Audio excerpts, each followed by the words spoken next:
Muy bien, comenzamos por el bloque de climatización. A continuación voy a abrir concretamente este PowerPoint donde vamos a explicar los conceptos que necesitamos para abordar esta instalación. Tenemos concretamente en este dibujo 3D, en esta imagen, tenemos una serie de elementos que podemos visualizar. Tenemos en la parte interior las unidades interiores y en las partes exteriores tenemos la unidad exterior de VRV del sistema que nos aporta frío-calor y tenemos el sistema que nos ventila para cumplir con las exigencias de ventilación. Y ahí lo tenemos, concretamente es el elemento que tiene conectado esos conductos en la parte superior.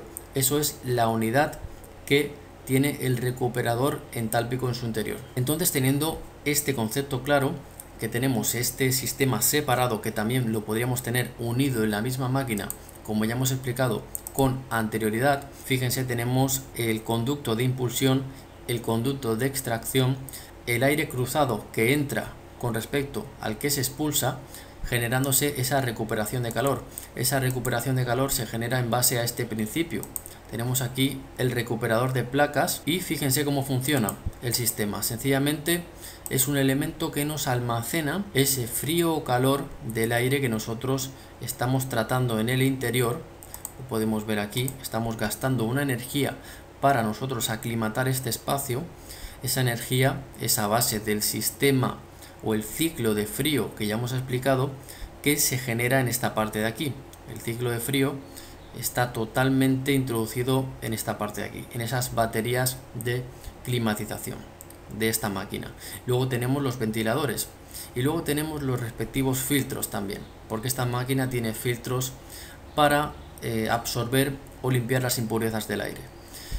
Entonces está compuesta por una serie de sistemas que se puede desglosar, se puede dividir. Si ustedes observan esta imagen que tenemos aquí, tenemos el sistema dividido, es decir, tenemos el sistema que nos ventila y el sistema que nos aporta calor o frío. Ahí lo tenemos, y ese sistema que nos aporta calor o frío ya hemos hablado que puede ser por tubería de gas refrigerante o por tubería de agua. Si es por tubería de agua, ¿cómo se llamaba? Se llamaba sistema de fan coils. Si es por tubería de gas refrigerante, pues puede tener varios nombres: la unidad exterior, unidad interior o sistemas VRV de caudal variable. Y para saber con más detenimiento todos los conceptos de esta instalación, por ejemplo de VRV, les tengo preparado una documentación que ya hemos comentado al inicio del curso. Les recomiendo que se escriban este link que es concretamente instalaciones y eficiencia energética.com/bomba de calor con guiones inverter sistema VRV-VRF y la barra, y con eso tendrían el link. Una vez estamos dentro de esta página, pueden observar que se hace una explicación detenida de en qué consiste este sistema. Les recomiendo que para las personas que están comenzando, que no identifican este sistema, lean este artículo porque es muy específico y muy claro para comprender cómo funciona este sistema. Incluso para las personas que se inician, tienen el ciclo de frío aquí en este video que les puede servir mucho. Cómo se comprime el gas y cómo se expande por la válvula que tenemos aquí estranguladora, que lo que genera es esa evaporación que genera una absorción de calor y por lo tanto un enfriamiento del espacio en el cual va a generar esa evaporación. Por eso tenemos el evaporador casi siempre en el interior y el compresor en el exterior.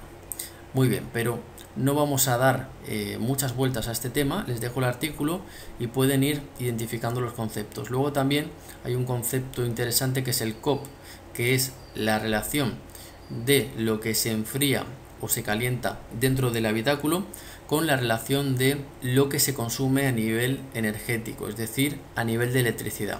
Y eso es el COP, vamos a decirlo así, es como el rendimiento de esa máquina. Perfecto, vamos a continuar con la explicación. Seguimos hacia adelante y quiero que entiendan que previamente tienen que haber analizado la pestaña térmica. Claro que si por ejemplo el edificio se encuentra ubicado en un lugar que no es España, pues van a tener unos problemas ahí, pero eso se puede gestionar, digámoslo así, analizando las transmitancias, analizando por ejemplo el paso del sol. Eso se puede analizar. Sin embargo, cuando le den a calcular y tengan marcada la norma que les estoy indicando la norma española, ahí es donde se produce esa contradicción por las zonas térmicas de España con respecto a la ubicación que ustedes dan de forma manual. Ahí se genera una contradicción, ya lo hemos hablado en la pestaña estudio térmico. Entonces vamos a continuar con la explicación. Tienen que analizar la parte térmica porque puede ser que colocándole un factor solar distinto al vidrio o colocándole una visera, un elemento, le colocan esa losa, por ejemplo ese volado, que lo que hace es generar una sombra. Eso ayuda muchísimo porque el programa sabe dónde tiene el paso del sol y sabe cómo tratar esa cuestión. Entonces es importante que le hagamos ese análisis previo. El programa no va a tener ningún problema si nosotros le colocamos la ubicación de Ecuador, por ejemplo Colombia, ya va a identificar el paso del sol. Lo que pasa es que nosotros no podemos hacer clic a calcular dentro de la pestaña estudio térmico. Eso es lo que estoy comentando y eso es lo que deberemos de saber gestionar bien para que luego cuando pasemos a la pestaña de climatización, que está sumamente ligado con el tema térmico, ya tengamos un estudio y le hayamos reducido al máximo las frigorías horas necesarias y las calorías hora necesarias para aportar ese confort térmico. Luego tenemos datos de cada uno de los recintos. Fíjense, primero de todo definimos a un recinto como habitable o no habitable. Obviamente, si definimos un recinto como no habitable, no se va a climatizar, como es obvio, pero podemos tener un recinto habitable no climatizado. Eso se le puede decir al programa. ¿Dónde? Pues donde definimos todo el tema de los recintos. Es muy importante que nosotros sepamos diferenciar una zona que debemos de climatizar y otra que no debamos climatizar. Me explico. Por ejemplo, unos pasillos, puede ser que no nos interese climatizar un pasillo o un recibidor y nos interese más centrarnos en esos habitáculos interiores. Por otro lado, tenemos las condiciones interiores. Esto también es muy importante. Tenemos las temperaturas de verano e invierno. ¿Esto por qué es así? Porque en España, bueno, tenemos esta diferenciación de estos dos climas, principalmente porque son muy opuestos. Es decir, en verano tenemos temperaturas más elevadas en el exterior y en invierno tenemos temperaturas más bajas, como es obvio. Pero, por ejemplo, en Latinoamérica el invierno es etapa de lluvias y también hace más calor, es decir, es una contradicción. Por eso no se líen con ese tema, no se confundan con esa cuestión, simplemente es un parámetro que ustedes tienen que introducir dependiendo de la etapa del año, nada más. Le pueden poner el mismo valor si desean, en ese caso si quieren trabajar a temperaturas de 21 grados y 21 grados, le pueden poner, a eso me refiero. Luego tenemos la humedad relativa, ¿de acuerdo? La humedad relativa está directamente relacionada con el tema del calor latente. Y me explico. Me voy a poner en esta imagen y quiero mostrarles un concepto. Nosotros, cuando estamos climatizando un habitáculo y nosotros encendemos el aire acondicionado, ¿qué es lo que hace el sistema de aire acondicionado? Primero, tiene que eliminar una gran cantidad de agua que se encuentra en el interior. Vamos a decir humedad. Eso se le llama calor latente, es decir, porque es como un cambio de fase. Tenemos que hacer, bueno, primero tenemos que eliminar todo ese vapor, tenemos que secar y a partir de ahí empieza a bajar la temperatura, ¿de acuerdo? Pero el esfuerzo que hace la máquina de refrigeración para concretamente eliminar esa humedad, eso se le llama un esfuerzo que hace a nivel latente, es un calor latente que tiene que eliminar y luego baja el calor sensible. Por lo tanto tenemos esos dos conceptos, calor latente y calor sensible. Tenemos que diferenciarlos porque la humedad está directamente relacionada con ese concepto. Y tenemos concretamente dentro del PowerPoint esta referencia donde tenemos el concepto de humedad. A mayor humedad, obviamente, vamos a tener ese problema de que la máquina va a gastar más energía para quitar esa humedad de ese habitáculo. Por lo tanto, si estamos en Ecuador, en una zona, por ejemplo, de la costa, de una región de la costa, ustedes tienen que comprender que la humedad relativa va a ser enorme, ¿de acuerdo? Incluso puede llegar hasta el 60-70% en algunos casos. Ocupación de personas.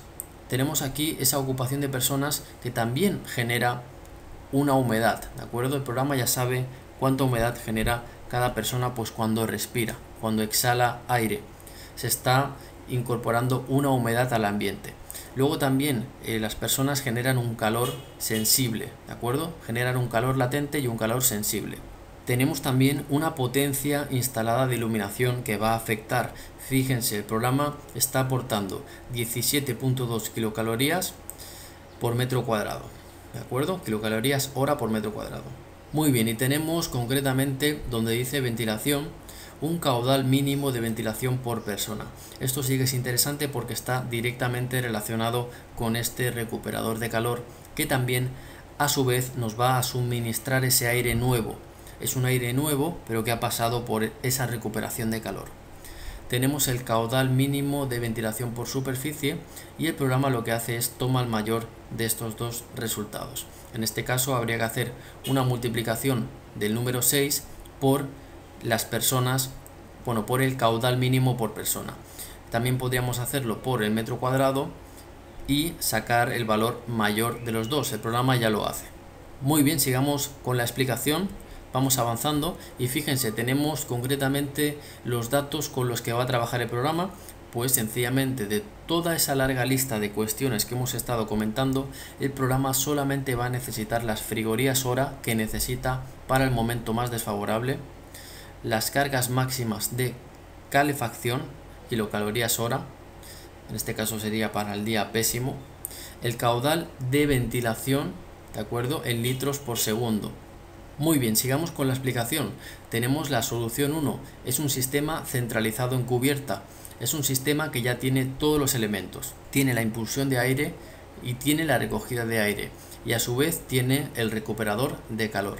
Sin eso no vamos a hacer nada en lo que es países como España, es decir, vamos a gastar mucha energía, y también en países de Latinoamérica. Lo que quiero decir es que ese recuperador de calor no es tan obligatorio a nivel de Latinoamérica, pero quiero que entendamos que existe un sistema centralizado y se puede colocar, bueno, generalmente por su tamaño se coloca en cubierta. Seguimos con la explicación. Este sistema deberá de incorporar una unidad de tratamiento de aire, UTA, en este caso. Casi siempre necesitará intercambiador de calor, siempre denominado recuperador de calor entálpico. Lo necesita, pero en su interior. Muy bien, tenemos la solución 2, un sistema de fan coils, que también podría ser un sistema de VRV. Fíjense, tenemos la enfriadora, que también está calentando agua. También es posible que ese elemento, esa enfriadora, caliente agua, por eso es un mal nombre, el nombre de enfriadora, porque también puede calentar, ¿de acuerdo? Entonces este sistema necesita 100% el sistema de esa unidad de tratamiento con el recuperador entálpico, ¿de acuerdo? Este dibujo es erróneo, porque si se fijan, tienen ahí una batería de refrigeración. Si alcanzan a leer, tiene ahí un elemento que dice batería de refrigeración. Esa batería de refrigeración tienen que eliminarla. Solamente nos sirve la parte de la derecha que dice intercambiador de calor. Es decir, este elemento se coloca para generar ese aire cruzado y recuperar ese calor, y a su vez incorporar los litros por segundo dependiendo de cada estancia que tenemos asignado. Esas exigencias de ventilación, que nosotros las podemos cumplir de muchas formas, esas exigencias de ventilación, sabiendo que existe también la posibilidad de ventilación natural, sin tener que recurrir a un sistema mecánico. Existe la ventilación natural a través de ventanas, por supuesto, para viviendas, por ejemplo, está perfectamente permitido. No hace falta incorporar sistemas de estos en viviendas, pero ya cuando son oficinas y demás, esto ya tenemos que ir al documento de instalaciones de climatización con equipos autónomos. Quiero que se fijen en esta diapositiva que tenemos aquí, y ahí concretamente pueden ubicar dentro de este documento instalaciones de climatización con equipos autónomos, todo el tema de si es IDA 1, IDA 2, dependiendo del edificio. Aquí lo tenemos en la página 10 concretamente del documento. Dependiendo de si es IDA 1, IDA 2, IDA 3, IDA 4, nosotros vamos por aquí y ubicamos unos litros por persona, ¿de acuerdo? También puede ser por metro cuadrado, como ya les dije, puede ser por metro cuadrado, como ya les indiqué, pero la cosa es que tengamos un parámetro más o menos real. Si estamos en Latinoamérica y queremos unos datos pues que sean coherentes, pues fíjense, tenemos aquí este ejemplo que podemos aplicar. Esto para España, ya digo, es obligatorio cuando tenemos esas oficinas cerradas que no ventilan por ningún lugar y tenemos que suministrar ese aire. Perfecto, quería mostrar concretamente dentro de este documento una parte interesante. Quiero bajar hasta este punto. Muy bien, fijémonos en este sistema que tenemos aquí. Podemos tener concretamente una máquina que impulsa aire y podemos tener también un aire expulsado, fíjense, a través de una simple ventilación mecánica. Esto podría ser un baño y podríamos tener una puerta con una rejilla que permitiera esa extracción por esta parte de aquí. Por eso hablamos siempre de que las puertas pueden ser puertas que tengan ese paso de ventilación o esa rejilla que nosotros podemos diseñar para también diseñar para dónde se va el flujo de aire dentro de esa estancia. Muy bien, puede ser este sistema, pero este sistema claramente no incorporará ningún tipo de recuperación de calor, solamente está impulsando aire.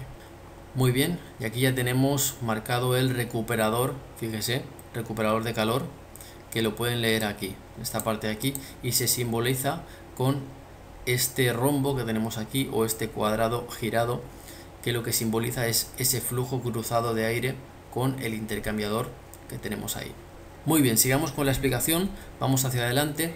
Tenemos la instalación de climatización, fíjense, tenemos la solución 3, un sistema tradicional de split, una unidad interior y una unidad exterior. Cuando los sistemas son bomba de calor, se denomina bomba de calor, llevan incorporada una válvula 4 vías y pueden invertir el flujo del refrigerante, siendo capaces de producir frío o calor indistintamente. Es posible que tengan esa válvula 4 vías y pueden invertir el flujo de refrigerante. Lo que ahora es el evaporador pasa a ser el condensador. Y a la inversa. Seguimos con la explicación, fíjense, es esta la válvula que les estoy indicando que revierte el flujo de refrigerante. Si seguimos hacia adelante, hablamos de la solución 4, VRV, un sistema de caudal variable, que al final no deja de ser lo mismo que esto que tenemos aquí, es lo mismo, pero al final tenemos una sofisticación del sistema en la cual podemos tener incluso sistema de cassette, de pared, es decir, podemos tener muchos sistemas interiores conectados a una misma máquina exterior, que es capaz de darle un caudal variable a cada uno de los elementos interiores. Muy bien, pero este sistema, como ya hemos dicho, también va a necesitar ese recuperador de calor o ese sistema de ventilación. Deberemos de ventilar. Muy bien, y tenemos aquí esas unidades de tratamiento de aire. Cuando recibe el nombre de unidad de tratamiento de aire es porque generalmente también lleva incorporada la batería de refrigeración. Vamos a decirlo así, vamos a decirlo claro, que puede estar separado este sistema o junto. Muy bien, y ahí tenemos el dibujo de cómo funciona, ¿no? Tenemos la entrada de aire fresco, cómo cruza, ¿de acuerdo? Y este concepto ya lo hemos tocado muchas veces. Seguimos hacia adelante y hablemos de la demanda energética. Este es un parámetro de la normativa de España que nos clasifica el edificio también en tipo A, tipo B, tipo C, dependiendo de las kilocalorías que estemos gastando o las frigorías que estemos gastando, ¿de acuerdo? En refrigeración.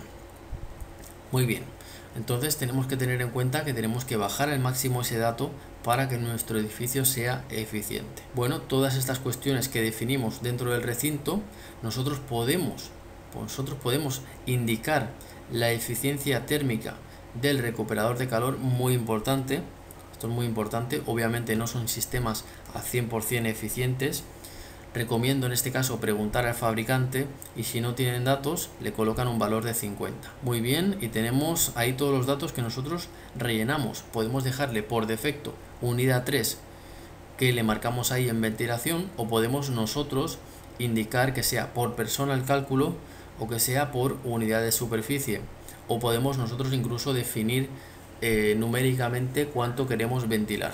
Y eso sería todo. Podemos decirle ahí concretamente si es sin climatizar ese recinto en el caso de que querramos ahorrar energía. Vamos a suponer que la máquina nos está saliendo demasiado grande, nos está saliendo que tenemos que colocar una máquina VRV enorme. Pues a lo mejor queremos introducir una más económica, pues marcamos sin climatizar ese pasillo o esa zona que no se va a usar. Terminamos con la presentación y ahora en el siguiente vídeo lo que vamos a hacer va a ser adentrarnos en este modelo que tenemos aquí.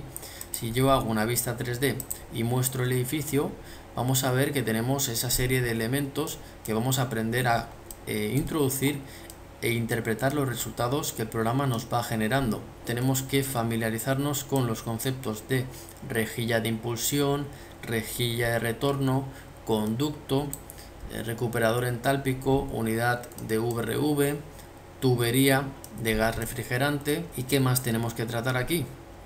Pues prácticamente nada más. Prácticamente será un simple análisis que vamos a realizar. Nos vemos en el siguiente video.